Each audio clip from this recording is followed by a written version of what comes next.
Hey there, and welcome back to From Pain Point to On Point, the podcast where we unpack the real challenges of sales teams and, more importantly, the strategies that move the needle. I'm Britt, and today we're zooming in on something deceptively simple but wildly underutilized on sales teams: the small win. Not the closed deals, not the flashy leaderboard moments, but the day-to-day progress markers that, when recognized and reinforced, become the foundation of long-term sales performance. This episode is for every sales leader who's tired of last-minute saves and is ready to build consistency, culture, and accountability from the ground up. So, let's start here with a hard truth. Revenue is not a strategy. It's the scoreboard. And if you're managing purely to outcomes, you're managing in the rearview mirror. So why do so many sales strategies focus only on the end results? It's because it's easy to measure. And top performing sales organizations know this, which is why they build systems that prioritize how results are achieved and not just what was achieved. Because focusing exclusively on outcomes can be a trap. It tells you what happened, but not why.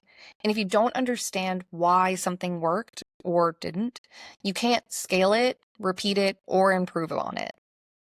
This is where small wins come into play. They're the signals, the early indicators that someone's on the right track or veering off of it. Spotting, acknowledging, and learning from these micro achievements is one of the most underutilized performance levers in a manager's toolkit. And truly, if you're looking for them, you'll see small wins everywhere. A rep sends a better quality outbound email, they recover from a rough week, they trial a new tactic that they learned in their coaching sessions. These aren't end results, but they are the leading indicators of improvement.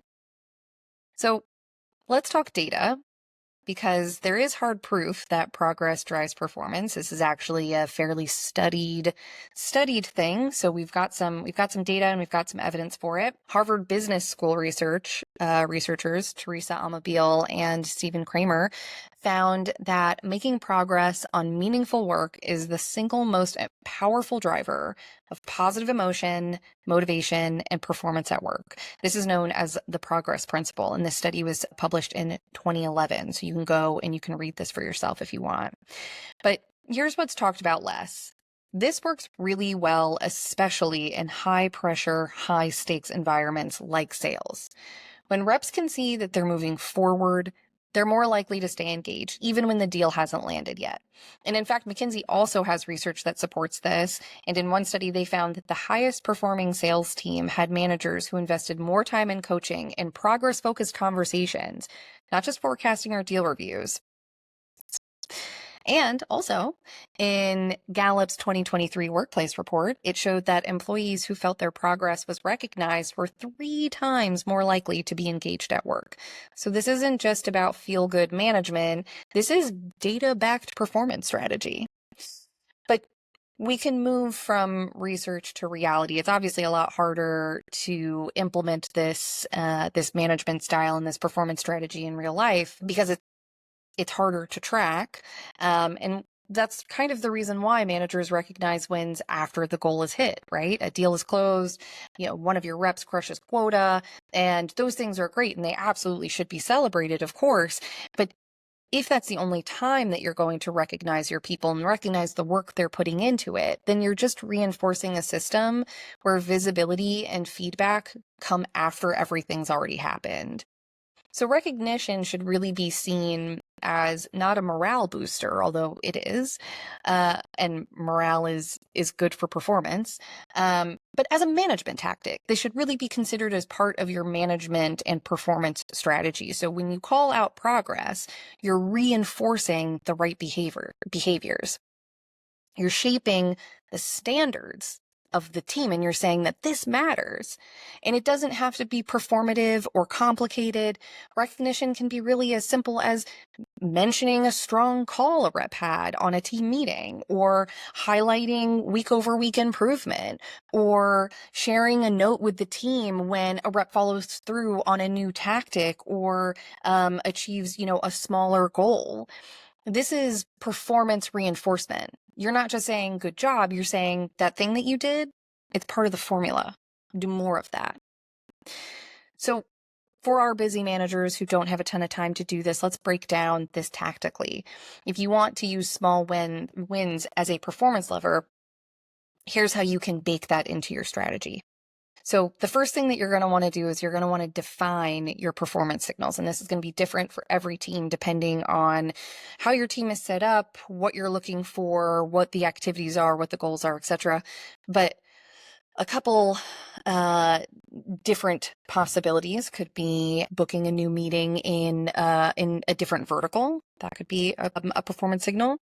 Re-engaging a cold lead, improving your call openers or your objection handling, or reworking your outbound.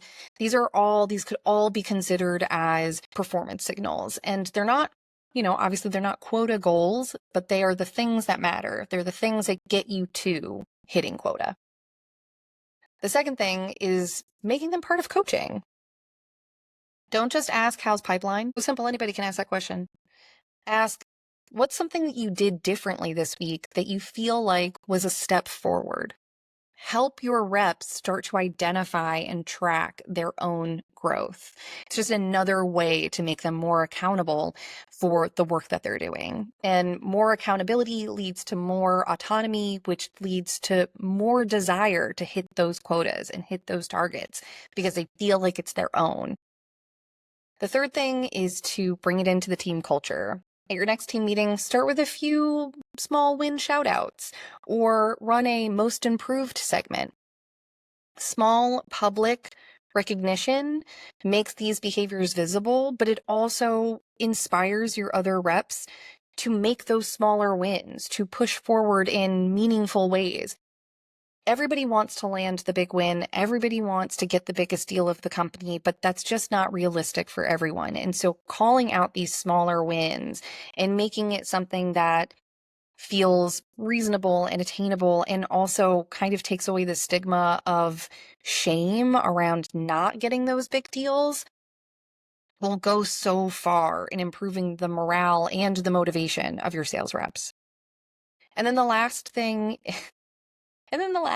which nobody wants to do, no one wants to do this. This is the hardest part for everyone. You gotta log the performance. You're going to have to document some things.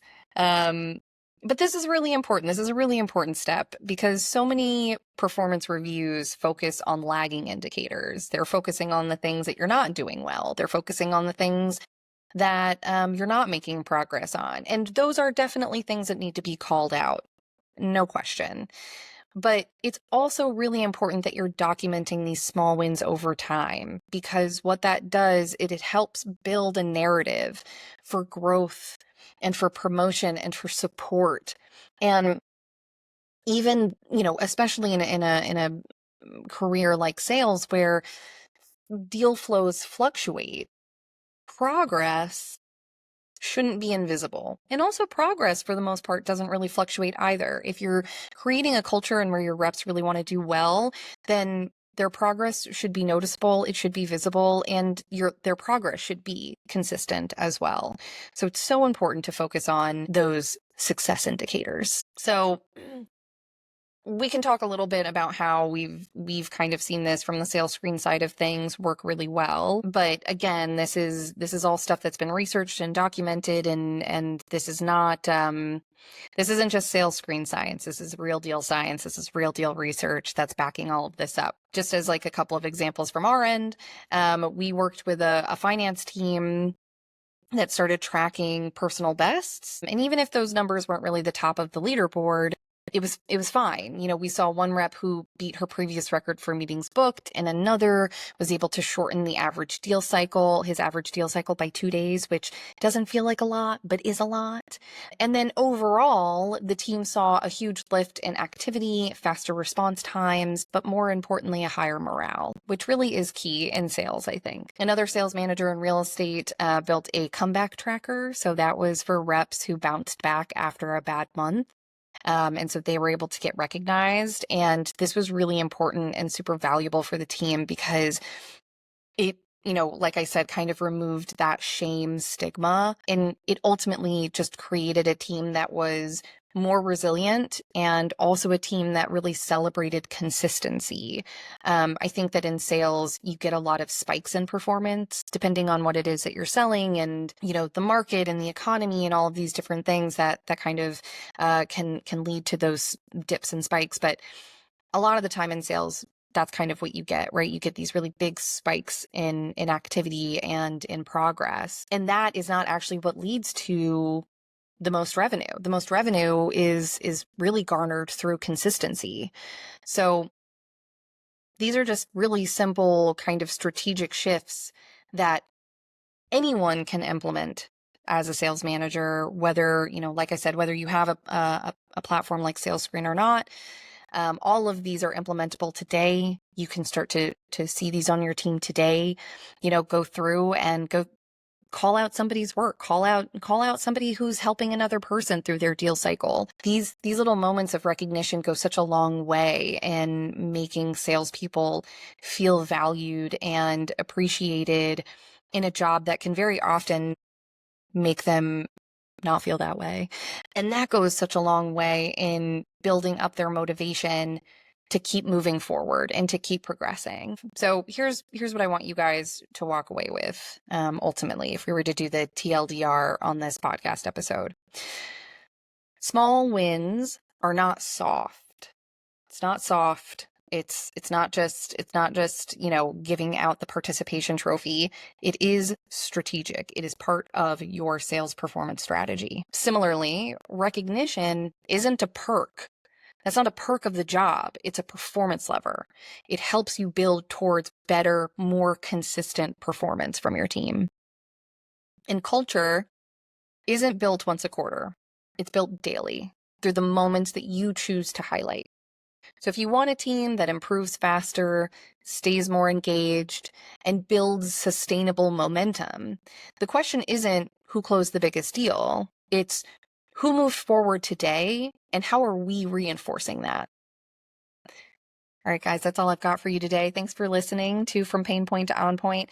If this episode got your gears turning, share it with a fellow sales leader. And don't forget, progress isn't always loud, but it's always worth seeing.